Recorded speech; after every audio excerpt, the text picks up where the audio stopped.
You know what I'm saying? The United States homogeny is based upon acquisition through colonial means. So every country through the colonial, what they refer to as the colonial period, that benefited from colonialism was basically entrained or connected to the Vatican as we understand it. Because the Vatican at that time was basically like almost like a trading post within the Moorish Empire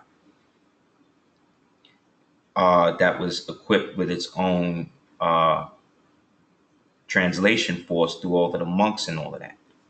But during the Reconquista and all of that in Spain, a lot of that led to the political infighting that led eventually to the selling of the kingdom and the expulsion of the habited Moors in lieu of the so-called Castilian and Aragonese, Aragonese, who we would refer to historically as Spaniards. But these Spaniards, as we understand them, are not the people who are acting or who have retained Spanish nationality right now.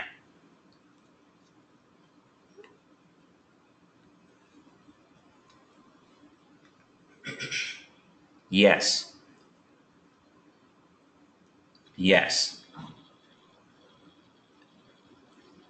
because that place that we refer to as Morocco across the water, again, anything that was a part of the Maghreb, which was the Islamic West, right? The extreme aspect of that was referred to as the Al Awasim, right? Which means the great frontier. So that's what this place was. Another name for it was the Bled El Siba, the land of the lawless. And because we were all basically sultans and kings and queens and all of that here, it was like a plethora of that. So when people were being enslaved, they was enslaved in the actual royalty that happened to actually be the people as well. You understand?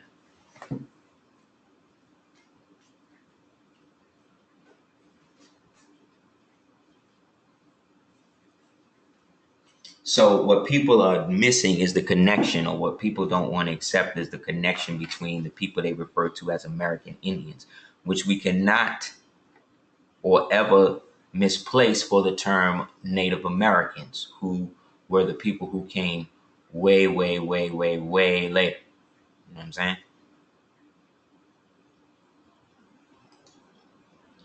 So what we're really dealing with is the discrepancy in historical terms. And what we find now is that the closer we get to identifying what, in a sense, was left for us, the more we have people telling us, specifically our own people, coming out against this sort of understanding, or this sort of how do you say this sort of how do you say this sort of lifestyle. They have a problem because they aren't participating within the context that they know they can, because of how they, when I say they, I'm talking about us, how we've been educated about something that really up until about 20 years ago, most black people were totally unaware of. You know what I'm saying? Now, Moore's been around since the 20s, and you know, in a consolidated form, like let's say the temple and all that, for a long time. So they can't create a system.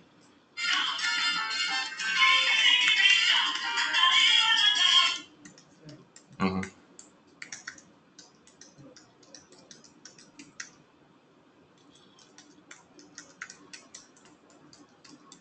One second.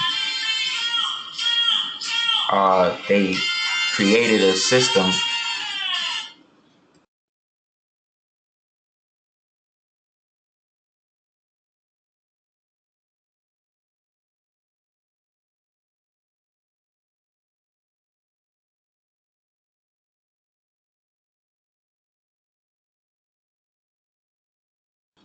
Yeah, what I was saying was that it gets to a point where you fight in an uphill battle because there's so many people that are now so enamored with this understanding of who we are, but then at the same time don't trust it, because most so-called black people just coming into consciousness base everything that they reading about Moors or Moorish culture or whatever on the internet.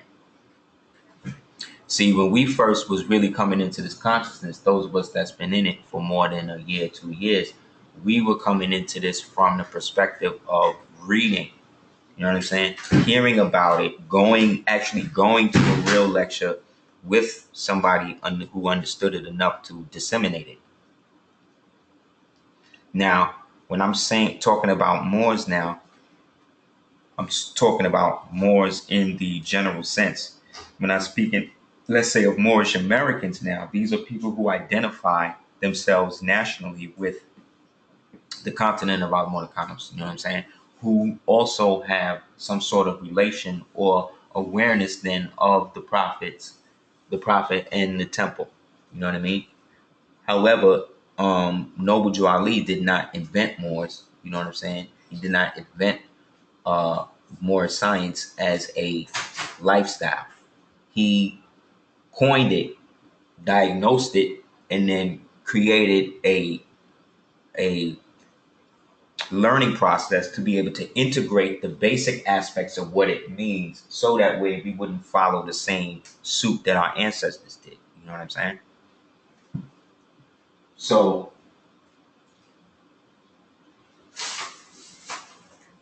in plugging oneself into the so-called movement, the divine and national movement, that's in a sense a little different than the so-called black liberation movement, the black liberation struggle movement.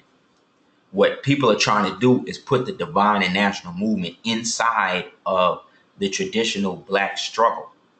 But when we look at the historical aspect of what it means, or how Moorish or Moors as a group, a specific group of people identified themselves and were identified in the world, we find that they always had certain special mitigating circumstances that allowed them to circumvent or get around or not have certain things applied to them that was applied to everybody else, especially after the mass expulsion at 1492. You understand? So how we can sum this up is, I can find treaties and documents between the United States, let's say, and Mali and things like that. And I can find information on the Sultan of Morocco from 1787. But what has happened is that historically, I'm supposed to believe that the Morocco in 1787 is the same Morocco that's over there today. When at the time that took place, all of that was part of what they refer to as Mauritania. You know what I'm saying? No, I'm not saying Moorish American is not our identity either. I'm not saying that. What I'm saying is a Moor, right, is someone of the Asiatic race. So to be more specific, and we're going by the Egyptian definition, it would mean someone who is descendant or of the high priesthood of Anu, right? So that's what it meant in Egypt, going all the way back now, pre-dynastic or whatever, right? So that's what it means in that. When I say Moorish American now I'm talking about the political and national origin designation or domicile point of the Moor that I may be speaking of, right? And then when I say this Moor who is a Moorish American is of the Asiatic race, now I'm talking about the race in terms of Asia, not in what we understand Asia to mean today, even though that is true, right? Because all the Southeast Asian kingdoms, especially in India and all of that, were initially set up by what we would consider or call Moorish people. They was wearing feathers and turbans when they set it up, right? So in that, when we say Asia, we're speaking of the truest meaning of it from the Demotic, where it means what God has made. So when people say ish, right, they say when you're more ish, you're saying you're like a Moor. Well, to a certain degree, we're all like Moors, because none of us are in the original context of what it was when we first set out and did all the stuff we did. So none of us are perfect. We're just perfectly made. You understand? So in the context of that now, that puts than you as a Moor or Moorish American of the so-called Asiatic race, right? Who may be of African descent but not nativity. The reason why we shy away from Africa is not the term Africa, because that term Africa came from the Roman term Afri, okay? And that was describing Moorish people in that section, who at the time were called the Garamantes and the Numidians and the Tuaregs, who became the Bedouin, and these people. All of those people were the original Afri.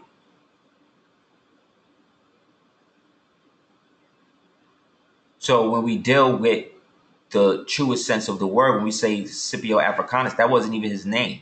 His name was Publius. He received the term Africanus due to all the campaigns he fought against Carthage in the wilds of what the Romans referred to as the lands of the Afri, or the Afri, where we get the term Afro or then African. So African is not even what the people in Africa at the time that these things was happening was calling themselves. You understand? That's just the word of art that you use today. And even when we're speaking about Africans, nobody speaks an African language. That's like nobody speaks an American language. What's the American language? You can't say English, because that's the language. If that's the case, if the language of America is English, then how come? Then what is the people in Britain speaking? You understand?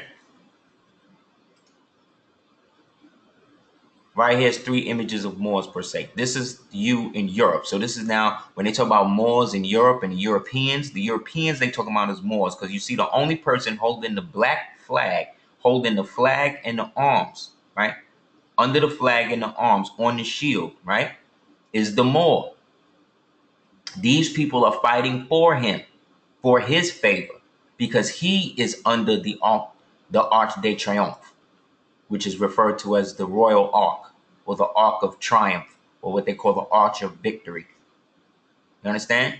So when we talk about Europeans again, we talk about people like this up until the late 1800s.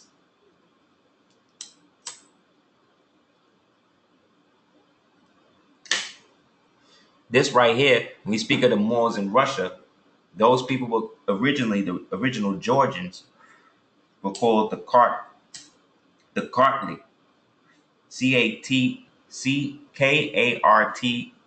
the Kartli, and they were also referred to as the Uzbeks. So when we talk about Uzbekistan, that's the Moors in Russia.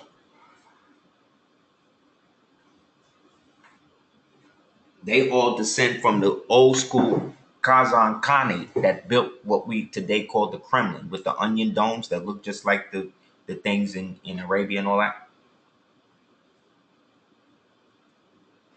And this is a Moor from Algeria, in one of the coffee houses. So as you can see in all of these, the Moor is always put forefront. Up here you see he's the king, he on top. You understand? So that's also the issue, because this aspect of melanated or so-called African culture is not predicated upon European expansion. It was the basis of the European expansion. Understand?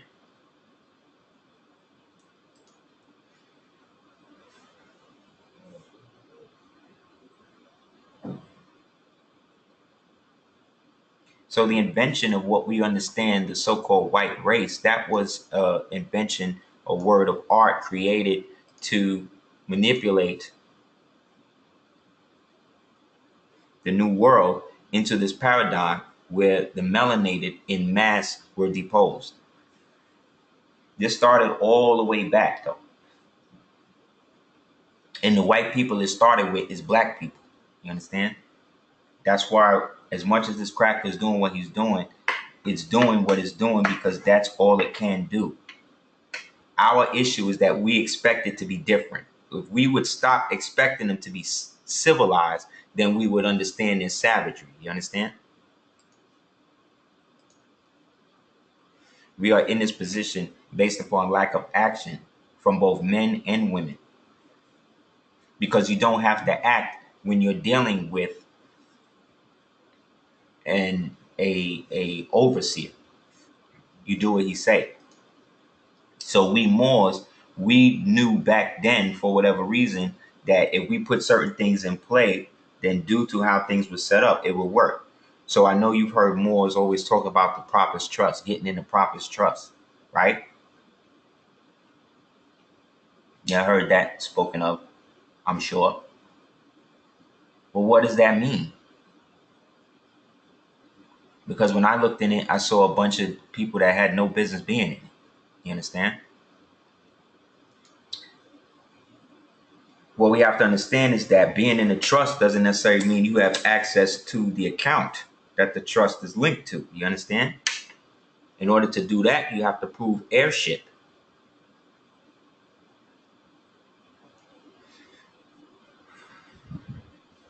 So what the prophet did, when we talk about the prophet's trust, what he did was set up what a sister, what Brilliant Morris referred to me as. She referred to as a generational skipping trust. You got to read the Circle 7. In it, he tells you. He says, I've come for the future generations and those for the I've come for the children and the generations not yet born. Then he said it would take you at least 80 years to figure out what I left you. Then he said, I'm gonna leave the European around long enough to show you how to run a government, right? Now the thing about the Moors, or as you say, the prophet in general, is that the main principle in the Moorish Science Temple was to practice love instead of hate. That's because your people did stuff like this too. They act like how you think we was able to lock down the whole planet. That made a lot of enemies, to where it was agreed that certain societies had to start to bleach out their citizenry to keep the Moorish bloodline or the strain somewhat intact. White-eyed slaveholders were of a mixed type. See, they was mulattoes. They was like Obamas, trying to get the approval of the ruling Caucasians who were once enslaved by the Moors by imitating and trying to become as much like them as possible. Unfortunately, this goes on today, but many black people, this group became more white-eyed types of today. The enslaved Africans of Africa that were brought here for mixing. Most of these were used to dilute the strong Moors who up until then were still fighting to take over the Caucasians. You see? So the problem was they was enslaving people, but they was still allowing people to remember their national identity, which then gave them the verve to fight because they had something to go back to or fight for. You understand? So to do that, to get around that, they needed to get Moors out of here. And so they started to relabel. How is it that we one people, but we got all these different names? This is a Viking. Whenever you see that, now if I show you a picture of the Moors on Easter Island, they look the same way, right? You seen those statues, right? With the big feathers on the top, and they red.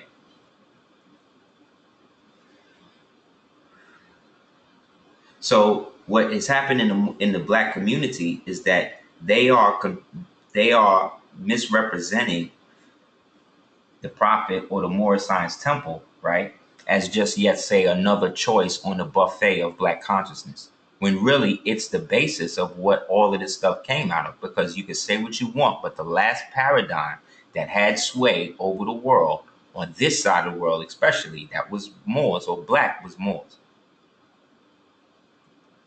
And if Columbus really came over here, kicked, and if those Moors in North Africa, right, after they got pushed down, a lot of them came over here. Columbus followed where the Moors that conquered them came from. When the British conquered India, right, and then was finally in there and actually had sway over the country, a situation now happened where now people from India who now felt that they were now under the jurisdiction of these people wanted to see the people where these people who was ruling them came from and how much better allegedly it was from what they already had. And they found out that it wasn't. But 1,000+ years before that, you had the Mahayana Buddhists as well as the so-called Aryans who never invaded that place like that. The people they refer to as Aryans, they came and then broke down the Chandragupta Mauryan dynasty and then imposed the Hindu caste system to keep the original rulers of the thing at the bottom of the society. The same thing happened in America with with Reconstruction. The same thing happened in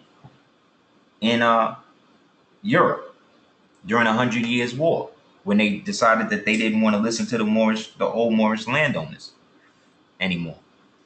You see, this is why it's always a problem when you come through to do something, because everybody feel like you should be like everybody else, but you're not. Everybody else got their stuff from you, but you don't have or not in the capacity to claim it or feel that you can't for whatever reason. When they talk about Cinco de Mayo, right? Everybody knows what that is, right?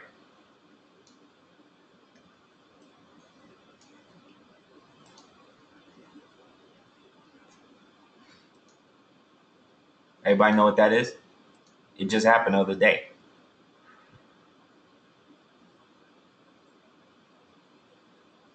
Cinco de Mayo is the celebration of the Spanish victory over the French forces,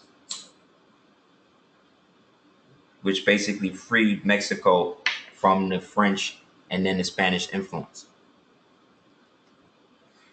This also led to the eventual taking back of the Alamo, which is the American version of the Alhambra, which was one of the first mosques, one of the oldest mosques that was built there on that spot, that the Caucasians seized to claim ownership, Davy Crockett and them.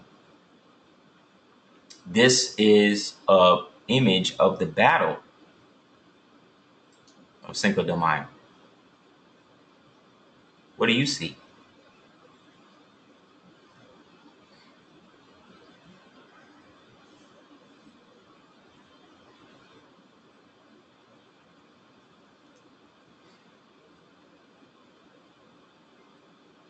Yeah, but what else? Many fezzes, don't you? Look at them black people.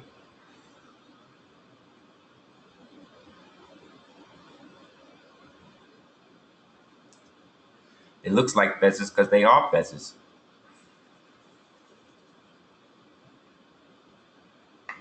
Because the Spanish-American War was the Moorish War, was a Moorish, Mexican, Spanish, Anglican war. Show you how else they do you. Where is it?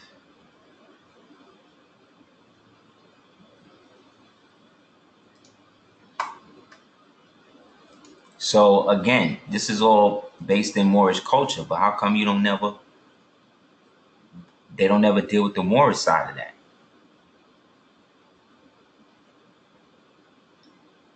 This is a picture, a painting of Spain after the Reconquista.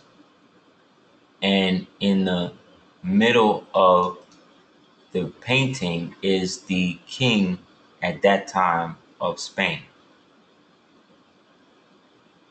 Let me pull it up. So what I'm trying to illustrate to you guys is you as a Moor, right, encompasses all of this. You as a Moorish American encompasses all of this, as well as the dominions and the so-called situations that happen in the estates that you have over here. You understand? So you have a dual role. You have an imperial role, you know what I'm saying? And then you have a domestic national role. So this is the painting, right? And now the King of Spain in the painting is the guy in a black cloak with a red cross on it.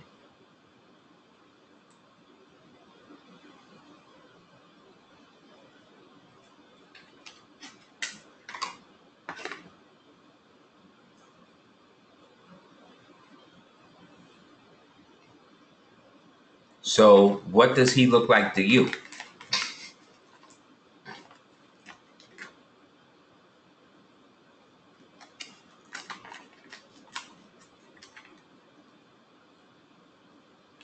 So I'm supposed to believe that that's not a Moor. I'm supposed to believe that that's a Spanish person.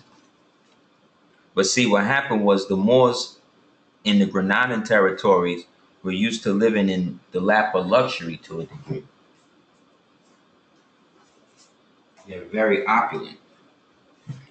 You know, everybody was kind of like boiling out of control. You know what I mean?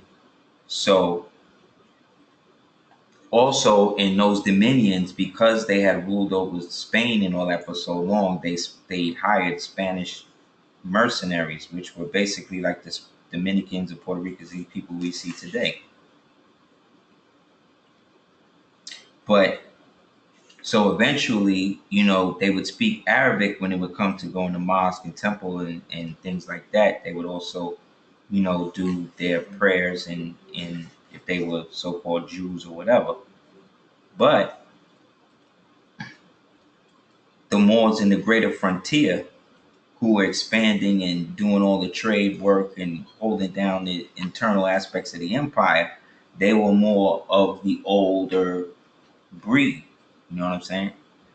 So they wasn't really feeling them on that level the way that they was before. So when it came time to give up the land, they figured, well, we're more connected to our Spanish children than we are the Moors on the outside of the our Wazim. You see what I'm saying? Because we're more customarily like them. Because all of these years of running stuff, you know what I mean, kind of made them take it for granted. I think, you know, as great and everything as these dominions and the empire and all that was, this doesn't mean that, you know, there wasn't people in it tripping. You know what I mean? And using religion and all that the same way they use now to try to get people to their sway. It's just back then you didn't have the white man as an automatic inhibitor of that. And even back then, if this is how the King of Spain was, look how dark this man is. Look at all the Moors that's still here. But it's a lot of white folk here too. These are the Christian slaves that again started to get raised up and turned into privateers and all of that. You see, this is their painting. I ain't paint this.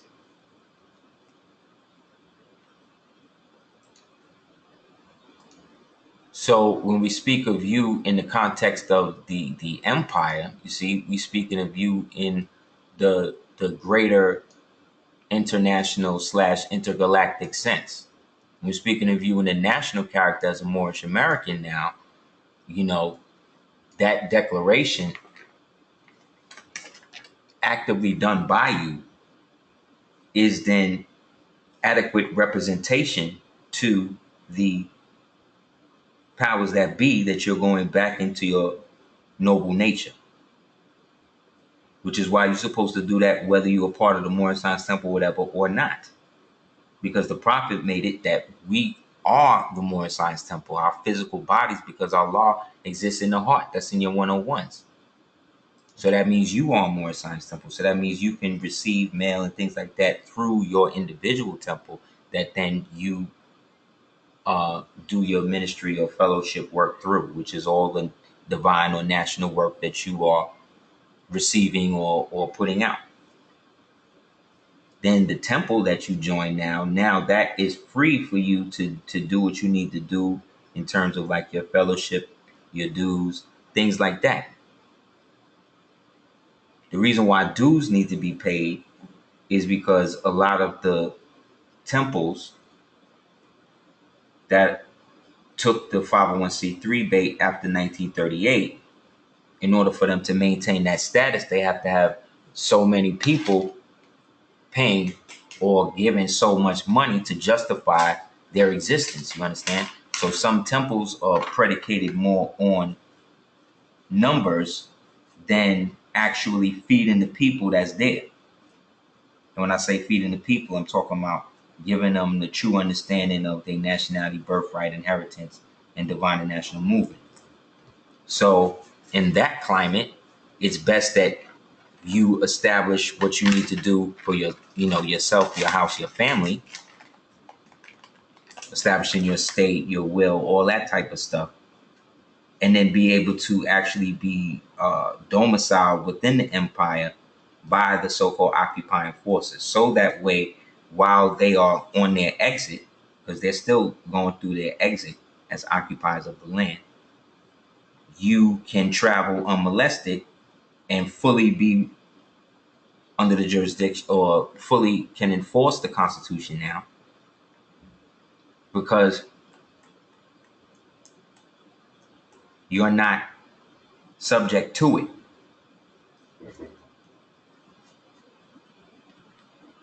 For you, the Constitution goes with the Treaty of Peace and Friendship and the letter of George Washington wrote to the Sultan of Morocco, because that is the compact that sealed the Moorish dominion, or that United States would always be a Moorish dominion.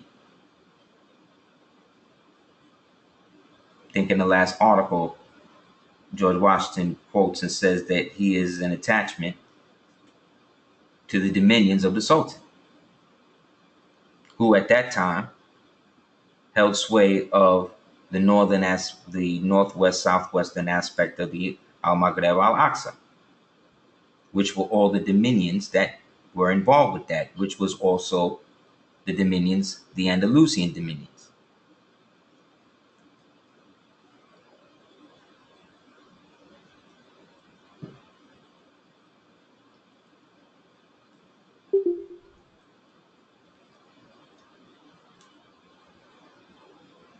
Now, up until Donald Trump, if you were 501c3, you technically became part of the United States family of churches, but he just put out something, and you couldn't speak out against the government if you were receiving money. But now he done flipped it, where you can do that now, where you can basically say what you want and still get bread from them, which is very interesting.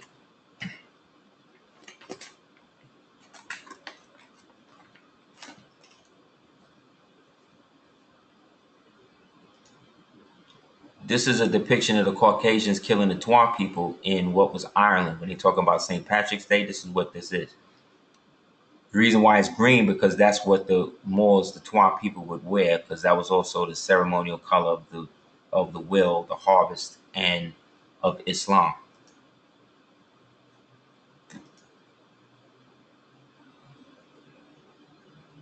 This is basically, again, to show you that it's all the same thing. You understand? So they really running game, because they got everybody polarized between something that at one time was all together. Because remember, under Moorish rule, everybody was so alike that you couldn't tell the Moors from the Christians or the Hebrews or the Hindus or whoever was there. Everybody was Moors. So when we see things like this, like how did the Pilgrims become the Indians? And then how did the Indians, right, become Spaniard Mexicans? Like, if this is the Osage Nation, this is not the people who was in the Osage Nation when it was warring with the U.S. These are Native Americans. You understand? So these are the white people, the round the fort Indians, the people who took one of your designations and flipped it so they could be it, because now you were in the alien capacity as a Negro.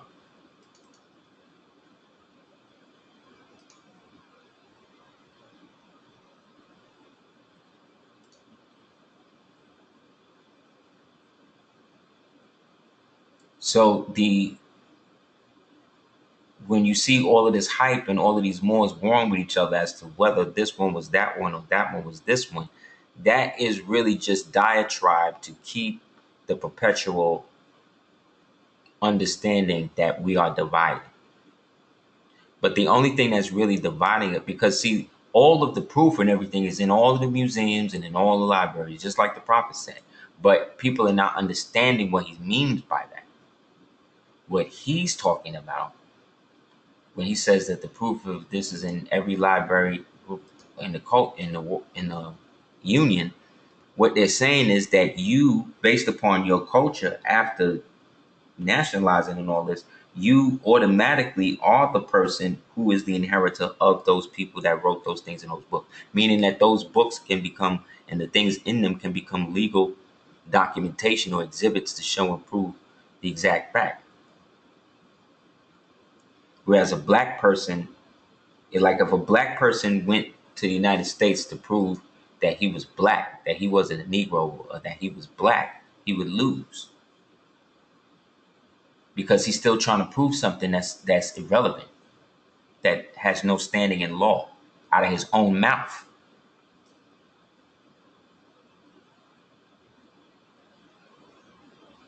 You see? To illustrate the reality of the actual much earlier establishment of the United States of America, a few historical facts and dates rather conclusive.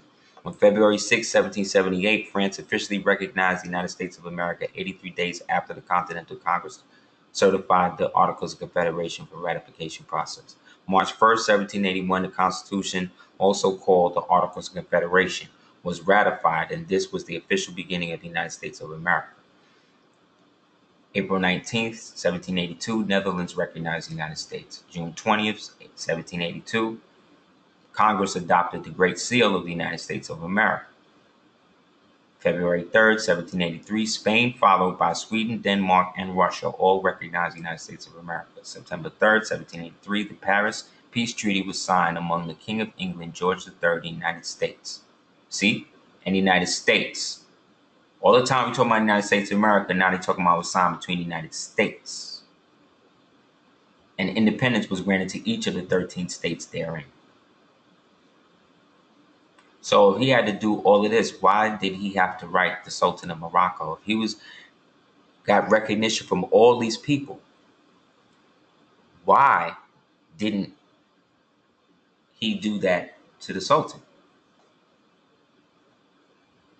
On April 30th, 1789, George Washington officially enacted and amended the Constitution of 1781, Articles of Confederation, Article 7, and specifically lists the savings clause to go further than language appears, to wit, all debts, contracted, and engagements entered to before the adoption of this Constitution shall be valid against the United States under this Constitution. That's under the original Articles of Confederation. In the face of all this evidence, it becomes impossible not to recognize the United States of America had been created and internationally recognized between 8 and 11 years prior to the Federalist amended Constitution of 1789 with the inauguration of George Washington, which means there was a government here that was prior to that, and that government, again, was Moorish, connected to the Sultan, which is why, regardless of what he did with everybody else, in order for this deal to be totally sealed, he had to go through the Treaty of Peace and Friendship, right? Which was in when? 1787. All of this happened before that.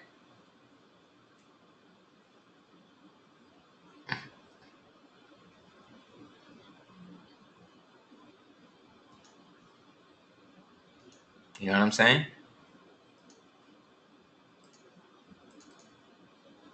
So that meant that anything that was popping prior to that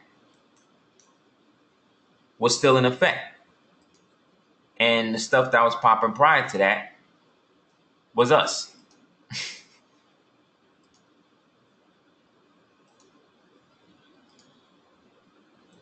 So this is a self-authenticating document, meaning that this is, again, exhibited evidence from their government that says you have the right to do what you're doing. And as you can see, it doesn't say Moorish temple, but it refers to there existing a Moorish American society made up of Moors who have found here at the end of their quest in the home for the children for those who would adjourn here from the plains of Morocco. The prophet said, "You are plain rich," right?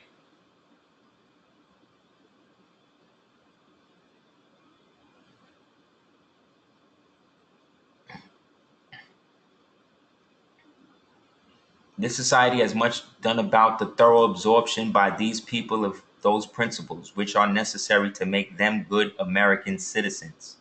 These Moorish Americans have since being here missed the use of their titles and name annexations that were so familiar at home and which are used in accordance with the doctrines of religious faith to which they are adherents. Therefore, be it resolved that this House commends the Moorish American Society of Philadelphia for the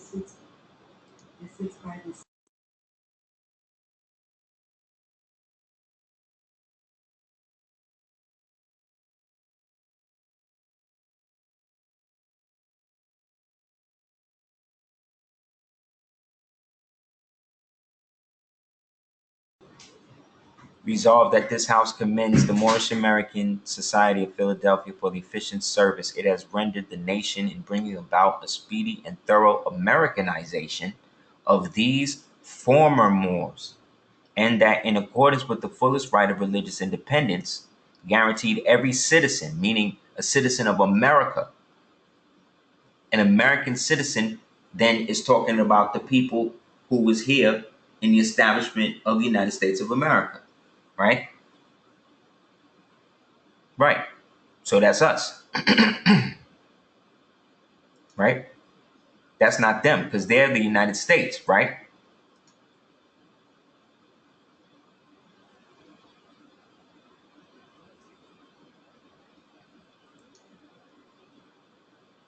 The religious independence guaranteed every citizen. We recognize also the right of these people to use the name affixes Il or Ali or Bey or any other prefix or suffix to which they have heretofore been accustomed to use or which they may hereafter acquire the right to use. So again, acquiring the right to do this does not absolve you from the old situation that they already got you in. You understand? And that's the problem with the people going to the temple to get that aspect resolved. Only thing the temple can do is give you a nationality card, a temple card, have you pay dues, have you listed amongst the faithful, and excuse me, give you Qurans and things like that. It's very rare you have temples that are set up that actually have a mission attached to them that are set up to be able to go do things like get you out of jail and things like that. That's not what the Moorish Science Temple of America is there to do for everybody. If it wants to do that, then it needs to establish missions, which it can do. I only know of one right now, officially, and then do what you need to do through that. Whereas now the temple is absolved of that. You see what I'm saying? And they can't bring that now to the temple. You understand? Because now it's set up the same way the mission for the Mormons and the Jews and these people are. You understand? So when it says the swift Americanization of the former Moors, former means what?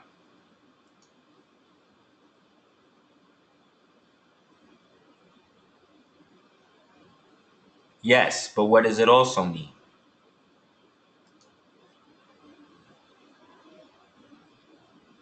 Yes, creators. They all know. Blavatsky was the nursemaid of Hitler, and she knew. The Moors were profoundly versed in the occult science at Toledo, Seville, and at Salamanca, where once upon a time the great schools of magic. Those were like the Moorish aspects of Tibet. Moors in the Isle of Man who summons the court for the several sheddings are the Lord Bailiffs, called by that name, and every Moor has the like office with our bailiff of the 100. This is the king's descript of the Isle of Man, meaning that the Moors were always supposed to be the bailiffs, meaning the lords of the land, the people who held it all down, the power behind the throne. You see, you got the king right here. Look who's sitting behind him. These are Europeans. You see how dark they are?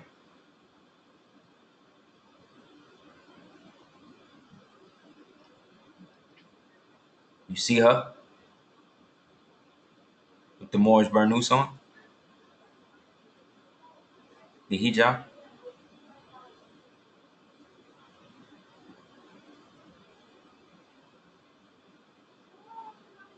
This is from a book of the Inner Temple from the Barristers at Law, second edition, 1835. This is in the book.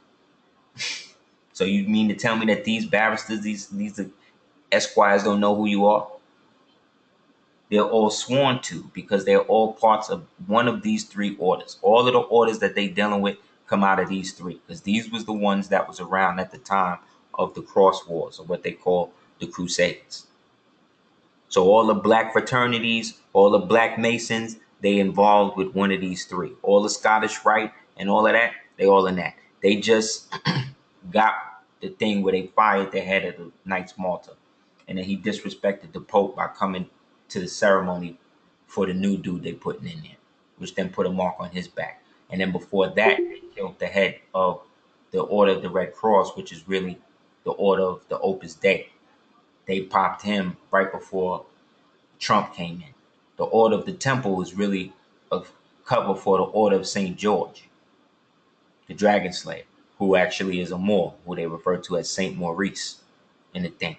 This is the cross adopted again by the Templars, who today are all of the Knights of Columbus, are Knights Templars, and so are the Mormons. They're secretly Templars. So these are the ones. This is the cross of St. George. This is the Maltese cross. This is the cross of the Father. So the Order of Eagles is rocking with this one. The Order of Death, Skull and Bones in them, the Nazis, they rocking with this one. The other white people, the Jews and them type of people, they under this one. You understand? So when these Masons see you out in your habit as you are, they know, again, that regards to what they have, they'll never be on the spiritual level or science level that you are, because none of the treaties really apply to them. They all did that under a colonial war doctrine of discovery. Therefore, everything was taken by theft. So that means if you can prove that every aspect of this society is corrupt, which you can, because every day they shooting people and all that stuff in the street. So once you can prove that everything they do in the society is outside of law, you first have to understand the different maxims and what they call the anatomy of law, based on what is referred to as the derivation of law. Has anybody ever heard of that before? The derivation of law?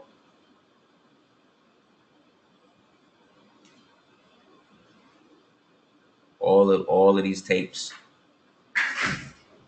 all of these things we done watched over the years, nobody ever heard of this. It's a maxim. It's referred to as the derivation of law.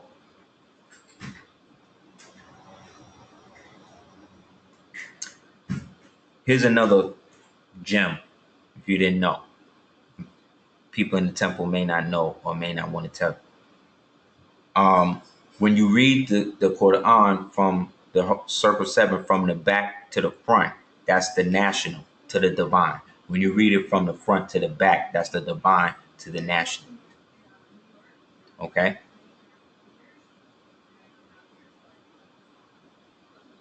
So you go in the temple, you would read everything from the front on. If you go in the court, whatever, you're going to be dealing with everything in the back. Together, that creates what's referred to as the express trust, because those are the tenets that you live by, which are outside the jurisdiction of Rome, because Rome functions under canonical law, right? Or the law of the canon, which became the papal bulls. You know what I'm saying? So because they created a different specter for people to operate through, Moorish or Moors specifically of the empire had to ensure that they would not be molested when they transversed through the dominions that they owned, but they leased to whoever was functioning, right? So under the derivation of law, there are maxims. So a maxim of law is an absolute fact of law itself. People like lawyers can't practice law, so they they they can't. In order to be lawyers, they agree not to be in law. They agree to uphold it, but that doesn't mean that they are it. So in the anatomy or the body of laws that's referred to, there are different aspects. So at the top, like the tree of life, is the lex aeterna, which is the eternal law, which is God's will for the government of the created universe. So everything that is the universe and is a government within itself under the eternal law of God. So that's rain, that's sleet, hail, earthquakes. You understand? Thunderbolts, things that just cannot be done away with. And based on that, you create a respect. That is what gives people morality. Because when people grew up and there was no rain, and then finally they were about to kill themselves, and then Allah brought the rain, or the rain was brought down, or however it came, that gave them a greater respect for the water and the toil of what they had done. So when they got the harvest, you see, that created a sense of pride, which then led to a basis of what we would refer to as morality. You understand? Meaning that we're not going to waste this. Waste not, want not. That's a maxim of law. You understand? Scientific laws, or the laws of nature, were the observed behavior that came from us being able to internalize this and subsist on it. Right? That's the nature of the observed world, where we are the observer, where they say that Newton was sitting down and then apple fell on his head and he discovered gravity. We discovered gravity and gravitons over 60,000 years ago. Newton and these people inherited all of this based upon the rewashing of history to make it where they were the ones running it for their little society. So colonization is different from conquering, in that when you conquer somebody, you conquering them. You taking everything from them, right? Colonization, right, was now we're going to come into your land, right? And once we come into your land,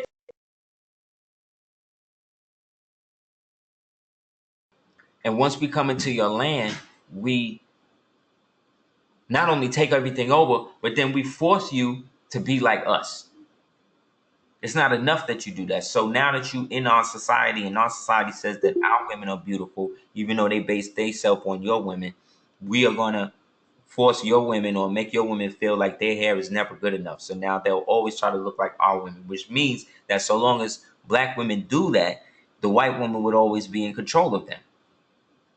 Because everything the black woman is doing is to show that she could do it better than a white woman. But she already knows she could do it better than a white woman. But what the white man does is he'll put the white woman above the black woman, have all the sex with her, right? But then marry the white woman. Then when the baby's born, he'll have a baby with the white woman, but then give the baby to nurse with the black woman. See what I'm saying? But if he have a black baby with the black woman, he'll never let that black baby nurse with the white woman. You see how sick? You see how it goes? It's a pathology. So ask yourself this: how did we figure stuff like that out.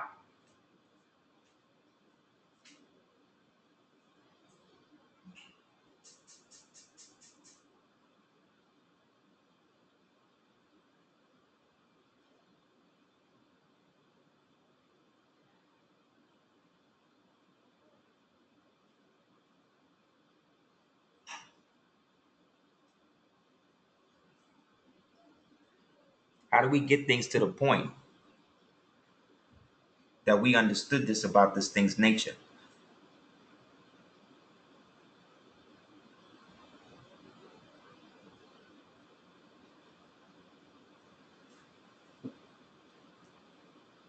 So under that, we get lex divinia, which is the divine law, which is man's interpretation of the eternal law, which is revealed to the men through scripture.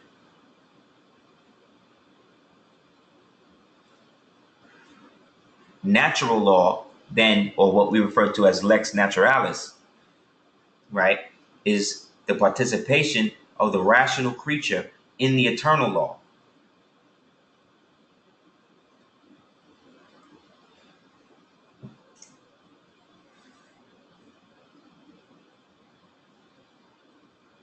Under that, we have the lex vetus, which is the Old Testament, the lex nova, which is the New Testament, and then the lex humana, which is the human, or what we refer to as positive law, the law of humanity.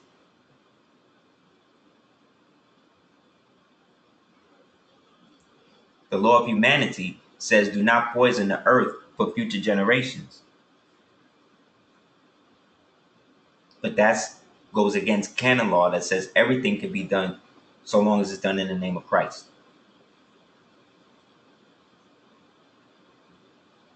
Then we get jus gentium, which is the right of the nations, which are the principles necessary for a government or a country. Then we have the jus civile, the civil laws and the penal codes for whatever that country is or believes. So in Christian communities, the lex humana and its derivatives are, of course, directly and consciously influenced by the lex divinia, right? But in Muslim customary law, all of this flows into one. You understand? All of it becomes one aspect of it that we refer to as Muslim customary law, which is different than is different than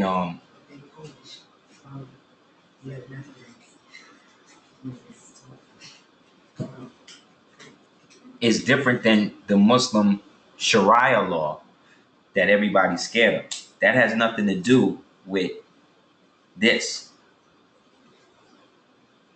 Muslim customary law was seen as being totally outside of that, outside of all of Rome and everything altogether. So according to the treaties that fall on the Moorish side under all of these precepts, we have the right to invoke them once we put ourselves back on the path of going into the lex aeterna.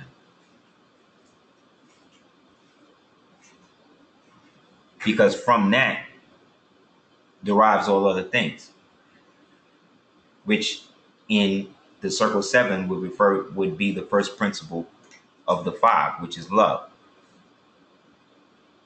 which is amor, right?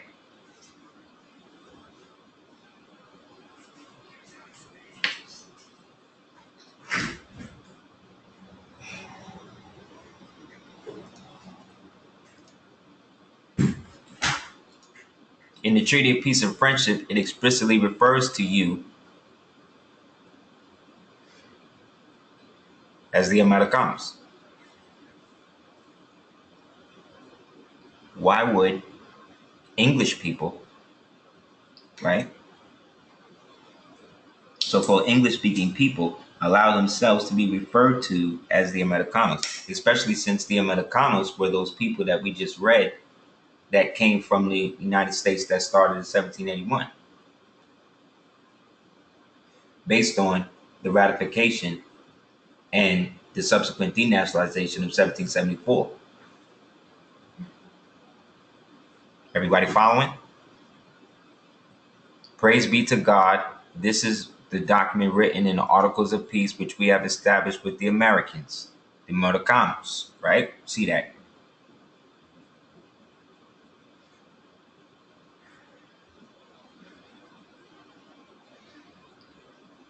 Right?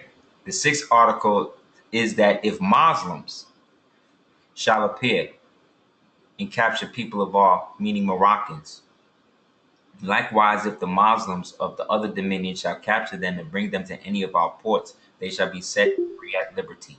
You see that? So again, this goes both ways. Anytime we arrested, we supposed to be let go.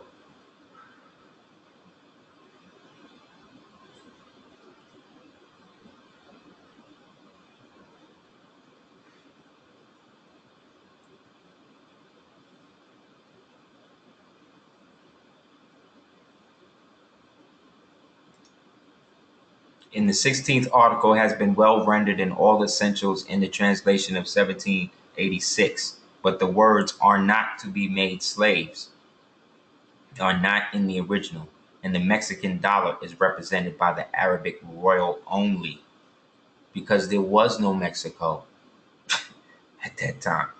You understand? United States didn't have their own money. So how is it that they really look at what they're saying? The only money that they was using to back the treaty was the money that was put up by the Sultan, because they were attached to the dominion of the Sultan. So this was the only way they was going to be able to do business.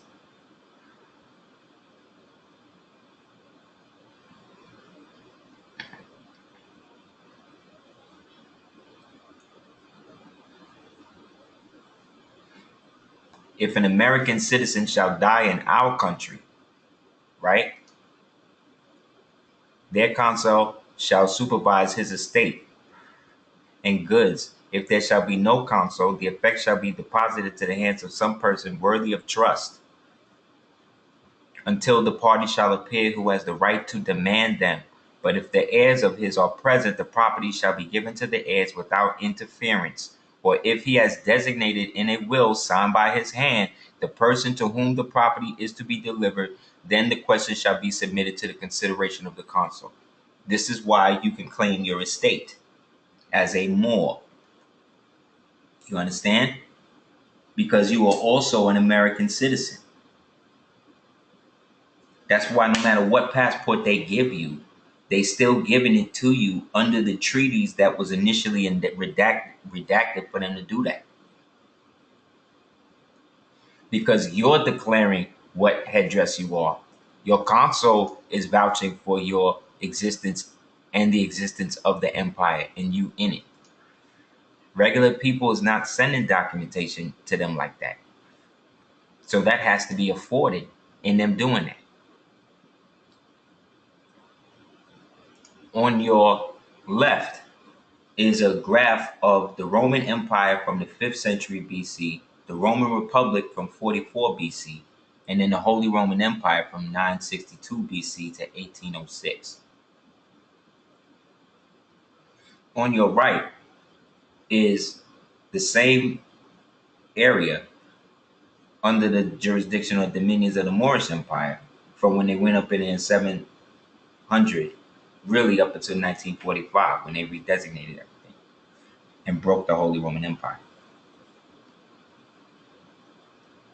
So when you flip the anagram on Rome and see that that also spells more, you see what I'm saying?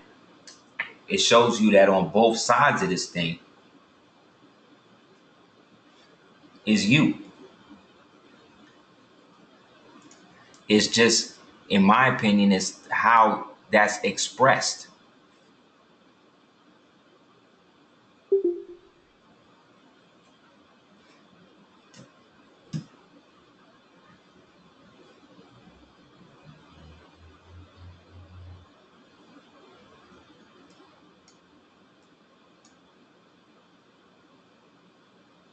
So again, in reconciling the difference between you as a Moor and a Moorish American, there really is no significant difference other than one is dealing more from a active standpoint, whereas the other is more dealing with the aesthetical and reorganization of this blood empire that you reenact in your modern day by deed.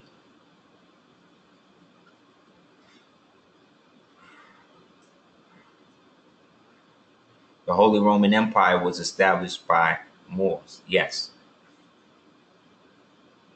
by Otto and Edith under the designation of the then Sultan of Granada. Because from the fall of Rome to the fall of Granada, the whole world was under the jurisdiction of Islam. You understand? The Holy Roman Empire was a multi-ethnic complex of old Moorish Frankish territories in Central Europe that lasted from the coronation of Otto I as emperor in 962 until Francis II dissolved the imperial title in 1806. The largest aspect of the empire was the Kingdom of Germany and Bohemia and Burgundy. The office of the Holy Roman Emperor was traditionally elective because they were elves. The head was called the Prince Elector. He was also called the King of the Romans, after which he would be crowned emperor by the Pope. The tradition of the papal coronations was discontinued in the 16th century by Napoleon. Well, no, when they broke from the church and then Napoleon made it official. So again, we think of British or German, we think of people like this. Spaniards, people like this. French, people like this. These are the people that was coming over here and colonizing everything. This is Holy Roman Emperor Charles I, who's also Incan Emperor. And this is him with a turban on. King of England. Johannes Morris, Saint Maurice, Saint Corvinus.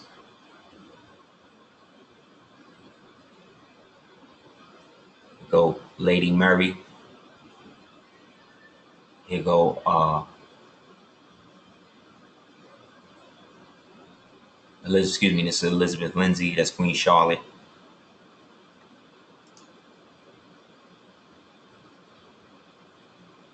This is the crown of the Holy Roman Emperors. This is the seal, what's called the Golden Bull, that all the Holy Roman Emperors had to be crowned under. This is another depiction of Charlotte, showing her Moorish ancestry.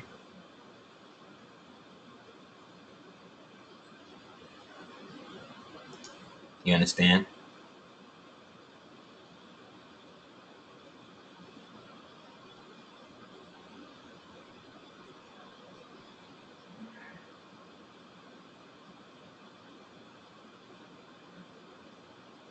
So you have an imperial title that Congress has justified you to manifest. But what people are doing is only manifesting it on a domestic level through the religious organization and using that to establish their dominion, but they still have open contracts under the old situation. You understand? Which then puts them in dire straits because now they are at odds with what it is they are claiming. So those old accounts have to be settled. Like when Granada and all that went down, there's a movie called 1492, The Year We Made Contact, with Gerard Depardieu playing Columbus and Sigourney Weaver playing Isabella. And in the beginning, you'll see him going into the Court of Lions, and you see all of these Moors with their illustrious robes and crowns and all that holding these papers. like yelling at the Spaniards, and that's because this is them settling whatever estates and securing all of that before they bounce. We in so-called United States never really did that. You see what I'm saying? What black people did was go into the society under the designation without a nationality, and then made themselves alien to it by example, by deed. You see? So a history was created around that to keep them perpetually fostering that, being that that's what they have become used to.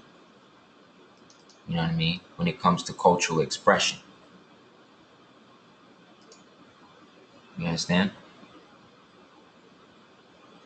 Think about it. The same people who enslaved you are now adopting you and putting dresses and stuff on you when you're a little boy. You know what I mean? And making movies, and black people is applauding it like it's dope. Like that's something to do. You know? Other societies, other cultural ethnic groups have a cohesion. What the Moorish thing did was create a cohesion for us to establish ourselves. You understand? Whereas a lot of other things couldn't happen. So when you see these people on the right in this picture, on the left is an Osage woman. This is an Osage. This, I don't know what this is. You dig?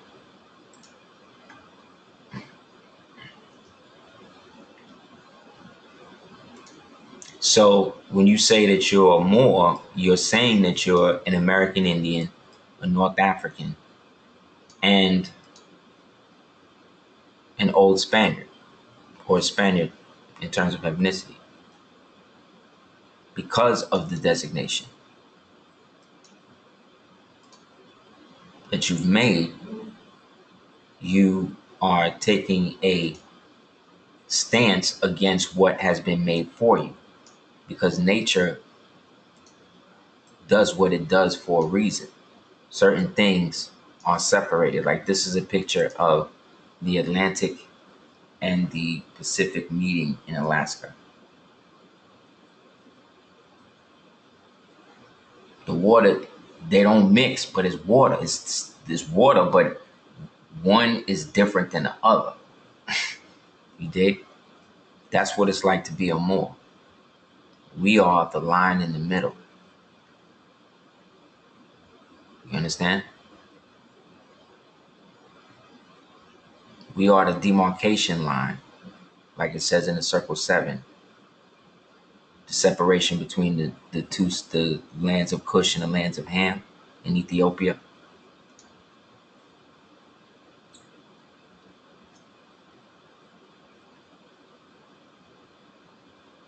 So that's why things start to switch up around you, where people will big up people like Madam C.J. Walker, for instance, right? She was the first so-called black millionaire, or whatever it was at the time, and that's great. And she was affluent and used to hold rallies and stuff to support people like W.B. Du Bois and stuff like that against black nationalism or Moorish consciousness specifically. But how can we get mad at women today when this is what she made her money off of? You understand? Tan off and all of this. Like they've been trying to get women to do that. This is how Madam C.J. Walker made her millions. Recommended for brightening sallow or dark skin from the treatment of tan, freckle, skin blotch, and for clearing the complexion. So that is translated today in products like Ambi and some of these products that these women get that have terms like dark spot remover. The dark spot they talk about is the melanin itself. You understand? So this mentality is fostered because it's been reigned in us specifically through the years of 1791 to what? 1865. How many years is that? 1791 to 1865.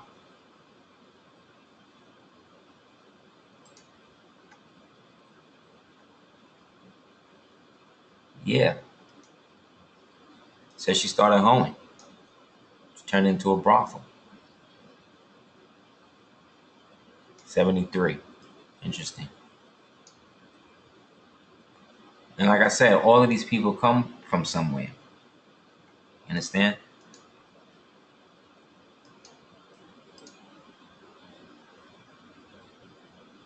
This on your left is one of the electors of the Holy Roman Empire, who was also a part of the Order of St. George.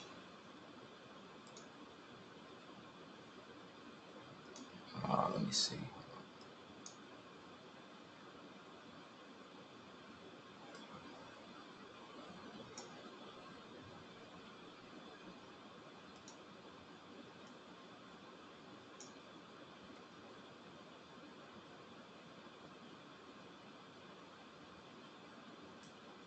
And then on your right is the dude who just left his black wife for the white girl. This is Philip Landgrave. And this is Jesse Williams.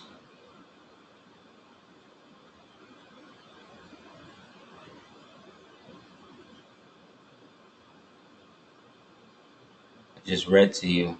The Europeans were originally Moors who used color to separate themselves from other Moorish ethnic groups. It started where, because they was raising certain Caucasians up, that they didn't let them, that it was strictly forbidden to breed with certain of them. So all the men were herded up, and all the women were cleaned up and put into the harems. And they would sell them to the Moors, and then the Moors would put them in the Mameluke harems under the jurisdiction of the black woman or the sultana. And then they would clean them up, and then they would send them back to Europe, and then make queens and bed wenches out of them, have babies with them, and then that would create a breed that now they could go back to whatever hot climate they came from and leave people like this in charge.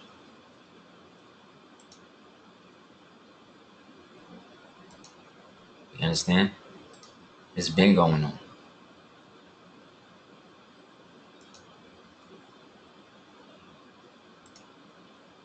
So this need for Moors to bash themselves as Moors and come out and say that they're not Moors is all because they don't understand the full scope of what they're dealing with.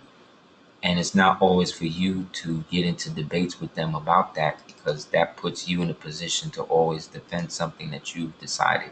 If you've decided on it, then you should pursue it to the best of your ability. This is the world that they came and destroyed. This is from that book. And it's nothing but black people. So how they say that, so they're saying that these are the Indians that they talking about.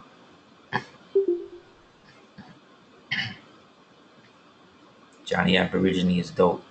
You can Google his name. He's got great clips. Well, what we have to do, again, everybody got to get their house in order and follow the divine constitution and bylaws, meaning even if you're not in the temple, establish your estate and establish yourself as a temple at least. And then find a temple then that you can at least, again, that's credible and you can pay dues to or whatever. This is an example, again, of Autochthon Moors from the empire and Moors from mainland America. So the treaty, the peace and friendship is really between us. They just came up off it. Remember, I showed you we're on both sides of the conflict. So again, you're Moorish American, that's your nationality. You're of the Asiatic race because you are what the original God made.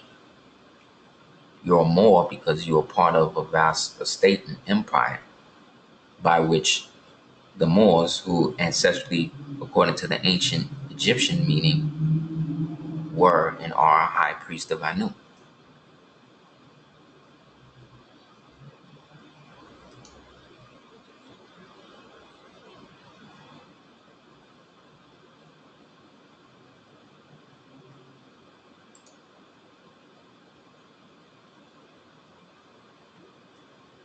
You know what I'm saying? Anybody have any questions? So the first step again is establishing your estate, i.e., declaring your nationality through deed and action. The name Tamaray, which has a dual meaning, the land Amun Ra, actual longitude and latitude of geographic landmass, the physical human body, the temple. The Moors, who settled in what was Tahanesi, Nubia, in the province of Abyssinia, which sprouted the Abbasid Caliphate, set up a school structure of science, law, mathematics, government, astrology, astronomy, military, alchemy, physiology, geometry. These were your Neteru, so-called gods. The Moors, a complete nation of high priests, knew the highest knowledge was to know that man and creation are one and the same, referring to the essence of as Heru Ura, or Allah God, prana, chi, ki, energy, the life force that lives in every vibration of the omniverse. The oldest definition of the word more, remember all vowels are interchangeable, means neter amen, or the hidden one, right? Soul, embedded in the pineal gland, as well as the high priest Tamore. Egypt is actually a remnant of which came from Lemuria or Mu. Atlantis, even Sumuria, right, is an extension of Tamore. After the experiencing and collapse of previous empires, the Moors, i.e., the high priests, developed a caste system where they, in the sight of the everyday person, maintained the science of true self and filtered it to a select few who had to be initiated in the mystery system. Moors, the high priests, coded the sciences of self and mythology, no longer unveiling the so-called mysteries to the profane. Now the science can only be unveiled to those who were what? Elected. That's why you as a Moor don't go through no Masonic ritual, because you are elected to the position. They have to be initiated. This is from the book Egyptian Hieroglyph Translation by E. Wallace Budge. See? The title of Anu. Anu is Anubis, right? And then there was the Ainu people in Japan, right? Started all of that, Confucius and all of that.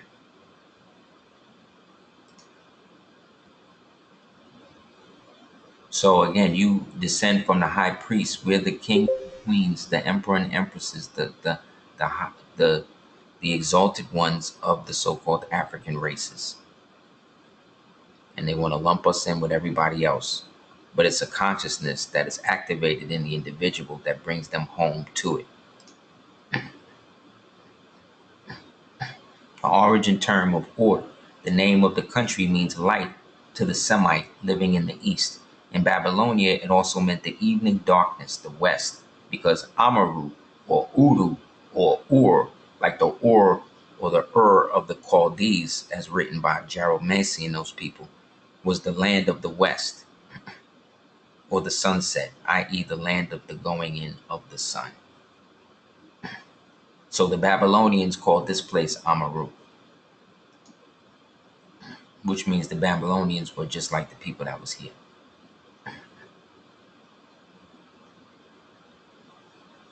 From a book called Samaria Revisited.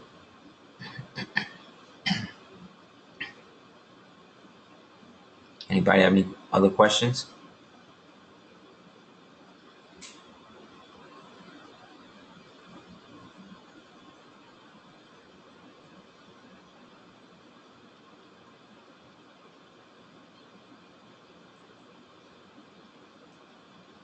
So when you get that, you get to do stuff like this. Those of Sephardic Jewish, i.e. Moorish Hebrew origin, also have the right to apply for nationality after a year of legal residency in Spain.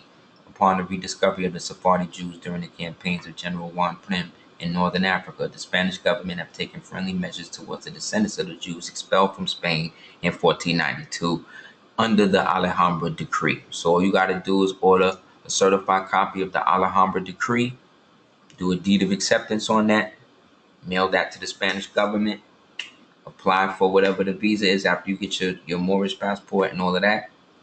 And now you can go over there, live for a year, and get a full passport as a Moor, not an expat, which means you have customary rights. Now you can go there and set up temples and do whatever you want.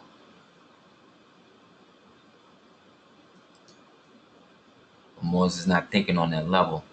You understand? So you have to.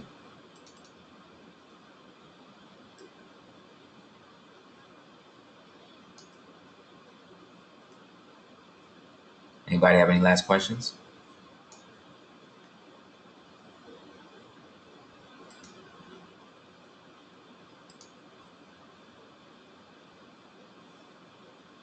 Thank you guys. If you have any questions or you want to proceed further, whatever, as console or want to come to future classes, just hit me up at houseofval@hotmail.com. Thank you for coming through again. Thank you for the $30 to ducateers@gmail.com. And there's a prophecy, the third prophecy of Muhammad, that says that in the end times the Moors will come back and put right what was wrong. So it's got to start somewhere. So in that, I hope we get a better understanding of how to not get involved in a lot of the diatribe that goes with this and focus on what you got to do. So that way you're not caught up in all of the useless stuff and focus more on the bigger picture. Again, establishing yourself, establishing your estate, your nationality, your trust, and administering to the hordes of Rome through that. All right? Peace.